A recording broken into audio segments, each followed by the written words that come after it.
comfort and distractions of today collide to indulge our desires and provide a slow death by apathy. A superior primitive ethos exists. Prepare for tomorrow. Defend what you value and lead those you love. This mindset is the foundation of living an authentic life as a bold, disciplined man resolute in your mission. Prepare, defend, lead. Your mission. Own it. My name is Joe Prim, and I am the host of Prepare.Defend.Lead. If this is your first time listening, welcome. If not, thanks for coming back. If you enjoy this podcast, there are a couple things that you can do to help push this mission forward. Number one, subscribe so that you do not miss an episode. Number two, share with your friends, family, and even your enemies. Maybe you will turn them into friends. And number three, leave a review if you would. It would be greatly appreciated. If you do leave a review, DM me on Instagram or on Facebook. Let me know that you left a review and where you left it, and I will send a Prepare, Defend, Lead sticker off in your direction as a thank you. The reason those reviews are so important is your review, the one that you write, might just be what gets somebody else to check out this podcast rather than pass on by. So, very important to leave a review. So, this episode is going out a little before Thanksgiving 2020. What a crazy year this has been. You know, we kind of come accustomed to saying a lot of ups and downs, but there have really kind of not been a lot of ups nationwide. I think people in their personal lives, if they have leveraged some of what has gone on and planned ahead and prepared for what is going on, that there are probably some personal victories, or probably a lot of personal victories out there actually for the type of guys that are listening to this podcast. I'd be real anxious to hear a little bit more about that from some of you guys. I'll bet you that is overall bleak and dark of a picture as it seems like out there. I'll bet you that some of you guys have turned these difficulties your direction and made some huge advancements in your life this year. We're going to get into that a little bit. I want to make sure that this episode before Thanksgiving that I take a little bit of time out to thank all of you guys and thank the good Lord for some of the blessings that I have received this year. So we'll do that, and then I kind of, as I mentioned when I first started out with this new episode here, Prepare, Defend, Lead, that we're going to keep things light, and we're going to lighten things up. So I'm going to end this podcast with a very facetious list of things that we should all be grateful for this Thanksgiving season. If you know how to read or you like to read, I am currently working on a book titled Open. This is a book written about 6 truths that are very easy to implement in your life, but hard to master. This book came out of a rough period of my life where I really made some dramatic changes in the direction that I was heading, in the direction that I wanted to take my family. And as I discovered these 6 truths that not only helped me get my life squared away at that time, but continue to direct and guide me to this day. So if you are interested in getting a free copy of that book before it is released onto Kindle and pay to print, go to Prepare.Defend.Lead.com, and when you go to that website, there'll be a little pop-up. When that pop-up comes up, put in your best email address, and when that book is wrapped up, when I get that finished up, I will be sure to send a copy your way. I'll definitely be sending it out to you guys first, the men that listen to this podcast, as a way to get some feedback. What are you guys thinking? We might do a free webinar when the book is released, or about kind of that same time period, just to get some feedback from you guys, just to give you guys the opportunity to ask some questions, and give me an opportunity then to maybe do a little revising, a little maybe adding some questions or answers or tweaking of the text before it goes to Kindle and before it goes out to the general public. That way I can seek out you guys' help and direction in putting out the best product that I can put out there in order to affect and help the most people that we possibly can. So, a topic that I bring up over and over again on this podcast, and will continue to bring up over and over again on this podcast, is the topic of fear. Because it is so relevant right now, and it is so obvious once you see it. Once you realize how much and how many people are controlled by fear. There was a real interesting time this week as I flew to Chicago for work, and you see so much fear all around you. Fear with thousands of people wearing masks, fear with people that are normally afraid to fly on airplanes, fear with people that whether they believe wholeheartedly in what's going on with COVID and it being the dangerous pandemic that we're being told that it is, there's a realization amongst everybody that these small businesses, these stores, these restaurants that we've eaten in for years can only withstand being closed down or having partial business for so much time before they will completely disappear. And while it may be taboo at this time to talk about the election with your coworkers, or it may be taboo to talk about COVID and what you really think that it is, it's very interesting that nobody has a problem and nobody is not realizing what's going on with the potential and the expected downturn in the economy that's eventually going to keep up and catch up with us based on the sheer amount of businesses that are being closed. And there is a huge difference depending on where you are in this country at the fear level of this pandemic and of the economic downturn or possibilities.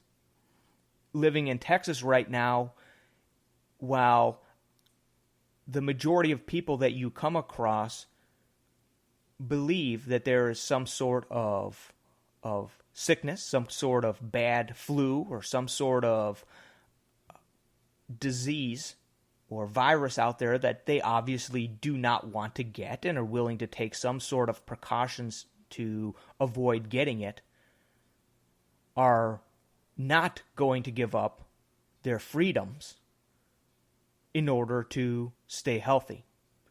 Many people don't wear their masks except for while they're in stores where it's mandated.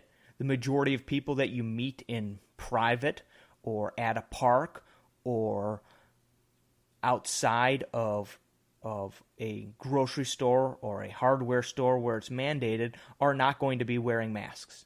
And if you ask them or mention it or bring it up, it's kind of chuckled off. It's realized that, hey, there's dangers out there, and we're fully willing and ready to live our lives and take the risks, and we feel that that risk is worth taking. Whereas in Chicago, where the propaganda, even to the point where the signs, the rotating signs advertising on the streets is showing people in masks in the majority of the ads, and Chicago Health Department itself is running ads with people with masks on saying, hey, you look good with your mask on. Don't forget to wear your mask. It looks great on you.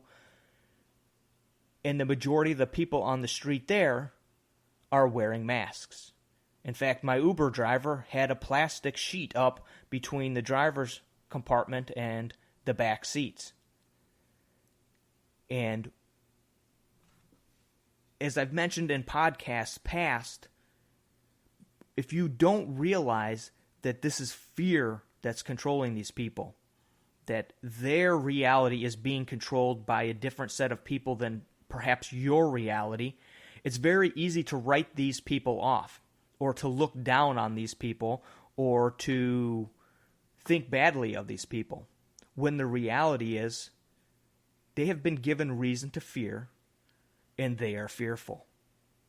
And when fear takes control of your life, it's very, very difficult to think clearly, to think for yourself, to make good decisions.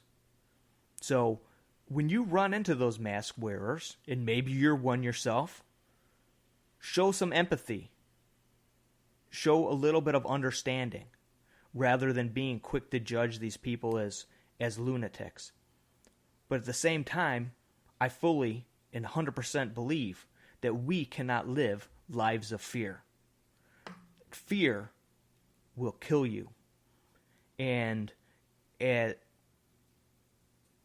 believe that the antithesis of fear is trust.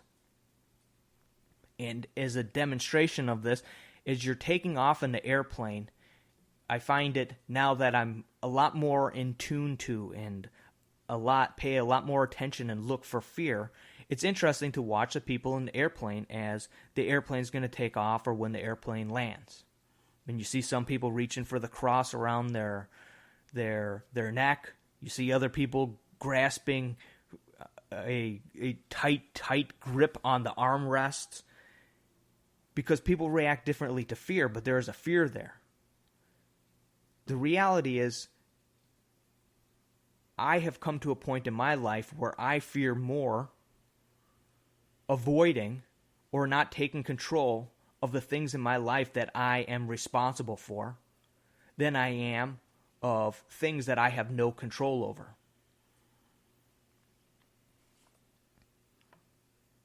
When you're taking off in that airplane, you have relinquished complete control to a pilot and to probably a computer algorithm that helps him during takeoff. Until you have completely surrendered yourself to that trust in somebody else and in something else, you will be afraid. But that fear in you dictates and controls nothing other than your own reaction. And many of us are going through life that way, controlled by fear of things that are great and things that are out of our control.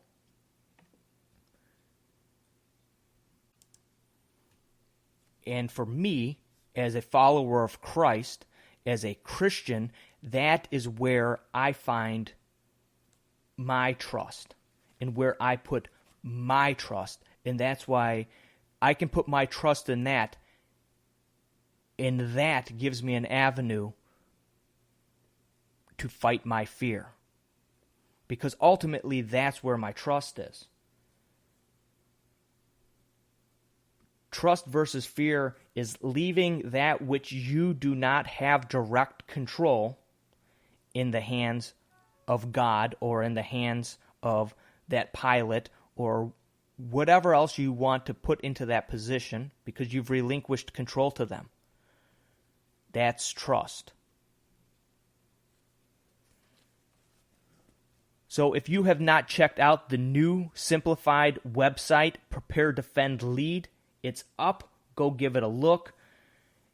This is one way that you can help support and push this mission forward.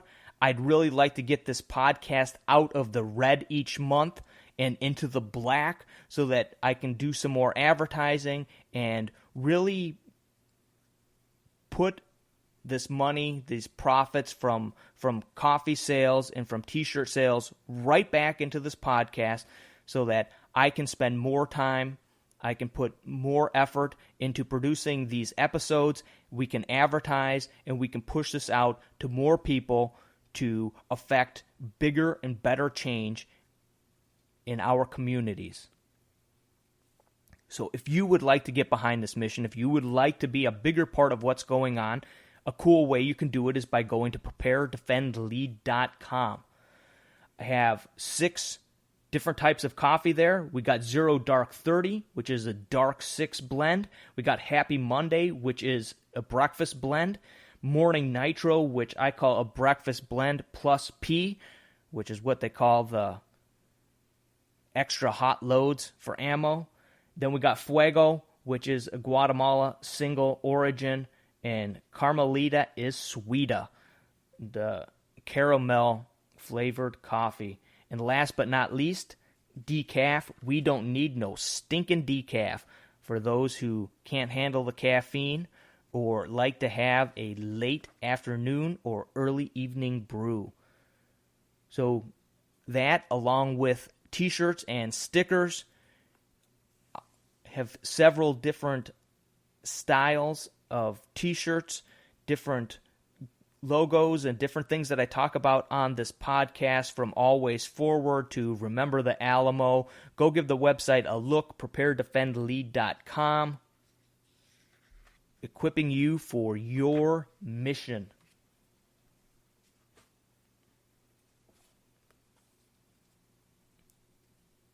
So the other morning, I got up. It was very, very early, and I was brought to my knees.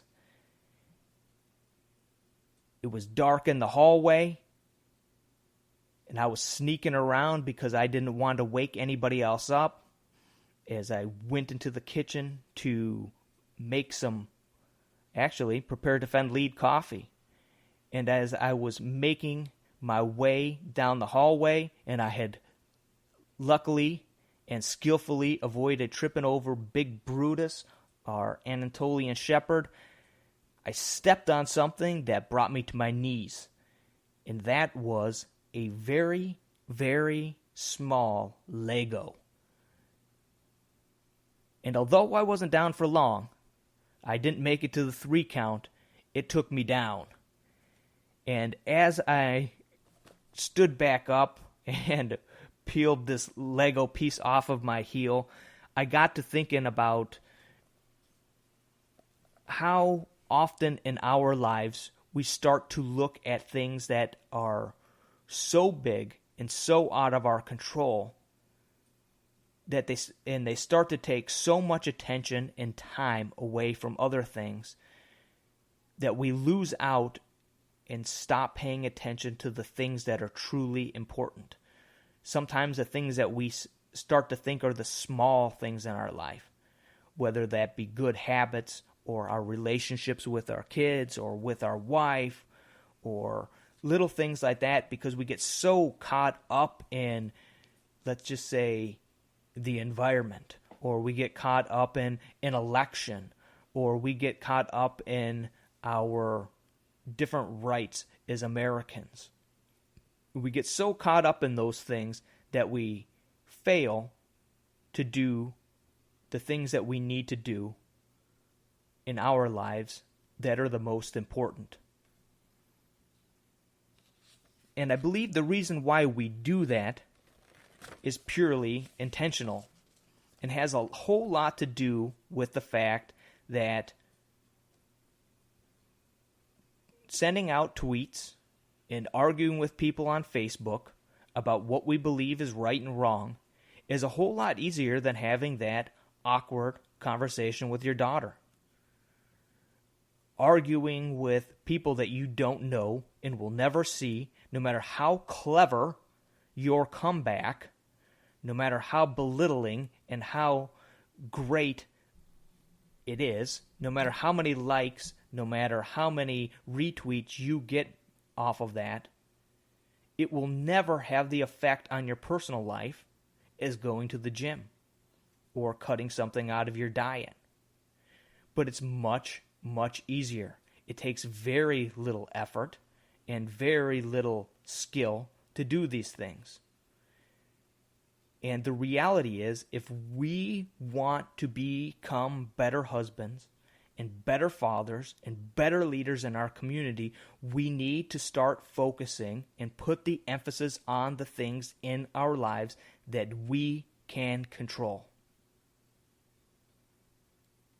You, whoever you are, listening to this podcast, no matter how many tweets you send out, no matter how many arguments you have on Facebook, are not going to change the results of this election. As much as that stinks, as hard as it is of a pill to swallow for some of you listening to this, you are not going to change anything.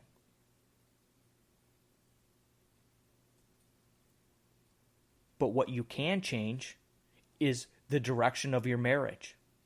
What you can change today, or begin to change today, is your waistline. What you can begin to change today is your relationship with your son, your daughter, your neighbor, your father, your mother, your uncle, your sister, your brother.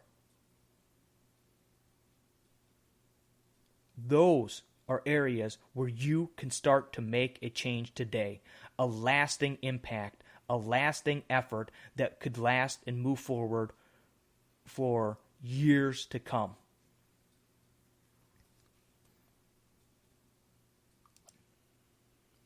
As an example of this, I have been a part of this latest Wake Up Warrior Challenge with Garrett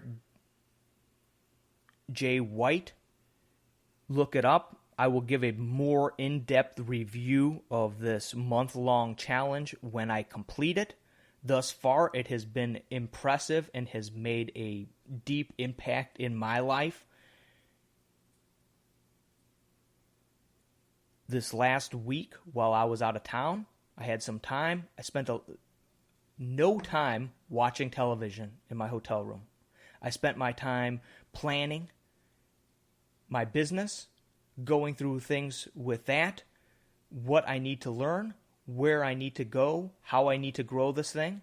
Number 2, I spent my time with this challenge, learning about myself, and spent some time during my travels and during my evenings, writing up a couple of, as they call them in the challenge, a gratitude stack on my son and on my daughter. And today, I presented those to them. And basically what this is a gratitude stack. I'm not really going to give too much away about this program, but it's a way of going through a mental process of understanding what you're grateful for and processing why you're grateful for that thing. And you put the focus on a certain individual or a certain thing.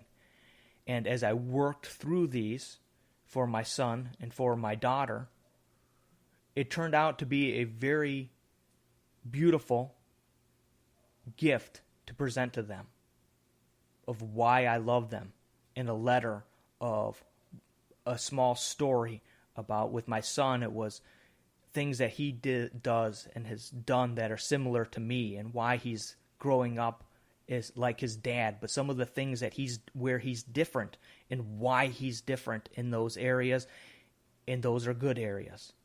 Then I wrote something similar to my daughter of affirmation and love and of honor, and telling her a story about when she was a baby, before things she could remember and she could think about, and how I bonded with her during that time. And I presented them to my son and my daughter this morning as a memento, as a gift, as proof of my love for them is more than just a hug and kiss goodnight after dinner. And my son came into the room after he had read it with tears in his eyes and asking questions of, I don't know, Dad, and if I'm really braver than you. And I took some time and explained some of the areas where he is braver than I was as a boy. And then my daughter came into my room and she said, "I'm going to frame this, Dad. This is beautiful." These are the types of things, my friend, and I had done one for my wife, obviously, of course. And we'll continue to do these things, and we'll do one going forward this week to give to my mom and to my dad for Thanksgiving. And I will continue to do these types of things because this is how we make an impact on this world. This is how you make a lasting impact. This is how you build relationships and rapport with others. Not by arguing on Facebook about who should win this election and how crooked it was. Nobody cares. At the end of the day, nobody on the other side cares. If they did, things wouldn't be going in the direction they are. But your son, but your daughter, but your wife, they care. They need you. They need to know who they are and what they are in your life. And in that way, you can have a tremendous impact, not just on them, but perhaps for generations to come. Not just on them, but the way they treat one another. Not just on them, but the way they treat their friends and on your community and on your church and in your family. These are powerful things that you can do today. These are powerful things that you can get into the habit of doing regularly, rather than spend your time arguing with your Aunt Mabel in Oklahoma about things that at the end of the day you have absolutely no control over anyway. But those are easy. We need to be so careful not to get sucked into easy because we think that we are making a change or making an impact, when the easiest, or I shouldn't say, the people that are easiest to impact, the people where we really have influence, are sitting across for you at the dinner table or are sleeping just down the hall from you each night. That is where your responsibility is. That is where you need to make your impact.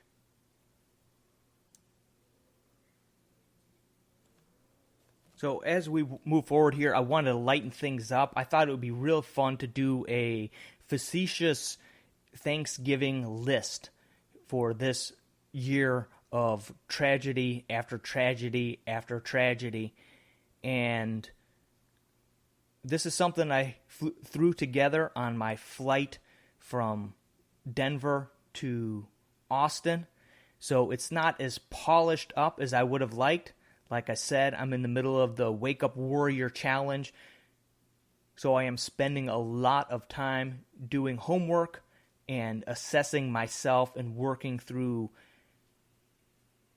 challenges to make myself into the husband, into the father, into the leader of my community that I want to be. It's not just something I talk about on this podcast, but something I live out each and every day. So as I move forward with this, I hope I don't trip up and stumble too much. Again, this is meant to be fun. I will wrap things up with my real list of gratitude for this year.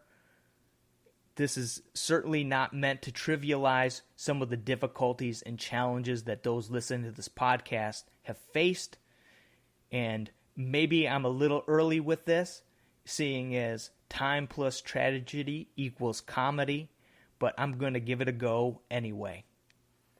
So I want to give a big thank you this year to China for creating a virus that, rather than bringing us together as a country,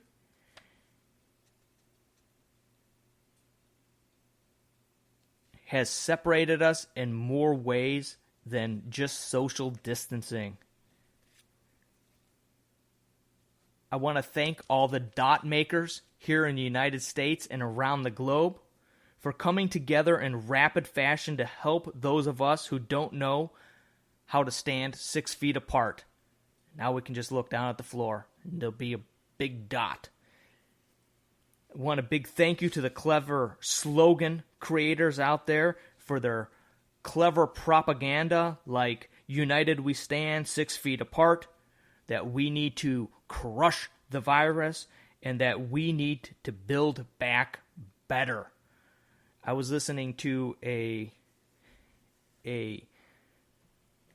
press conference where they were talking about crush the virus, and they must have said it 45 times in like 5 minutes.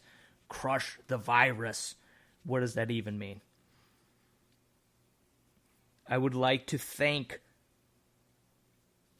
all of the toilet paper manufacturers in their double and triple shifts to keep up with the sudden realization that TP, although it is the most crapped upon of modern luxuries, YouTube for censoring real scientists, real doctors, and real epidemiologists so that we wouldn't be confused on who to believe. To Bill Gates for showing us that even if at first you don't succeed by eradicating a disease like polio and actually making it worse, that we should try again and do our best to create on short notice a flu vaccination for COVID-19. Big thank you to the hard left, liberals, and Democrats for getting impatient with their slow rollout of communism and for trying to cram the last decade of their plan and their rollout into 1 year and showing all the skeptics the truth. To Antifa and BLM for proving that you can do anything in America as long as you have friends in high places. To Pelosi and Newsom for reminding us that rules are for us, not for them. To Newsom and his bravery in raising awareness of Grinch syndrome, and that he indeed stunk, and his heart is actually 3 sizes too small. To Jack Dorsey for showing us that not every man looks good in a beard, and that if you are going to act and live out the life of Rasputin, you may as well borrow his beard. To Dominion for reminding us that in 1984, Orson Welles wrote that 2 + 2 = 5. Great job, Dominion.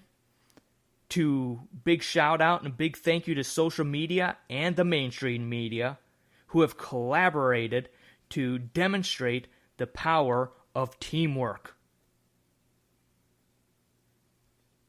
To police departments for showing that you are unable or unwilling to stop riots, looting, and mayhem, which has led to record numbers of people now supporting the Second Amendment.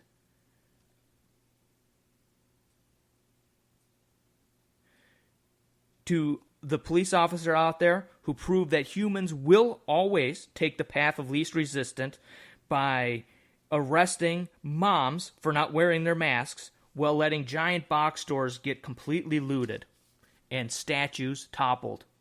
To the giant Asian killer bees for not being a thing or for rerouting elsewhere, we had enough going on here in the U.S. To pro sports for completely jumping the shark so that I can completely remove them and their paraphernalia from my life forever. And the big shout out, the big thank you for this year for another lesson learned is to Joe Biden for proving something that I really never believed since I was a kid, but was told to me on a regular basis, that anyone can become president. It doesn't matter how old you are. It doesn't matter how senile you are. It doesn't matter how many times you mess up your name or the name of the man that you're running against. It doesn't matter how crooked your family is. It doesn't matter how poor your popularity is. It doesn't matter how creepy and inappropriate you are towards little children by sniffing their hair or by touching them. You can still become the president. Well, maybe you need a little bit of help, and maybe that hasn't actually happened yet. But he has been crowned the President of the United States by the media and by anybody who has any sort of dislike or disdain for our current president, Donald Trump. This episode will be a short one this week. It looks like, guys, with the travel and so many other things going on at this point for me. But I do want to close out this show, like I said, with a thank you for some of the great things that have happened this year for us. We've been in Texas now for a year. Grateful for our piece of property. Grateful for the fact that we have a home being built on that piece of property. Thankful for the health of me and my wife and my 2 kids. Grateful for work, for a job that keeps me out of trouble. And especially grateful for my family. Thankful for those of you that listen to this podcast, those of you who have been around for a while supporting what I'm doing, and those of you who are just jumping aboard now. Thank you. I appreciate your support. I appreciate you listening. Big thank you also to the friends I have made through the years doing Ever Vigilant and now Prepare.Defend.Lead. Very grateful for those close friends. You know who you are. Thank you for being there. Thank you for being a phone call away. I appreciate your input. I appreciate your thoughts. I hope that all of you have a wonderful Thanksgiving this year. I hope that you disobey your local ordinances and have as many people over as you possibly can and make this into the best Thanksgiving and maybe the best part of this year that you can make it into. Let's have a day where we forget about all the trauma, all the drama, all the crazy things that are going on, and we take a day to celebrate one of the most important things. Our family, our friends, some good food, and a spirit, most of all, of gratitude, of being grateful for the blessings that we do have, and to not let the dark skies that seem to surround us at this time take away the joy, the love, and the hope that family and friends can bring us. So again, thank you everybody for listening. I hope that you have a wonderful Thanksgiving, and I will be back next week. Hold fast. God bless.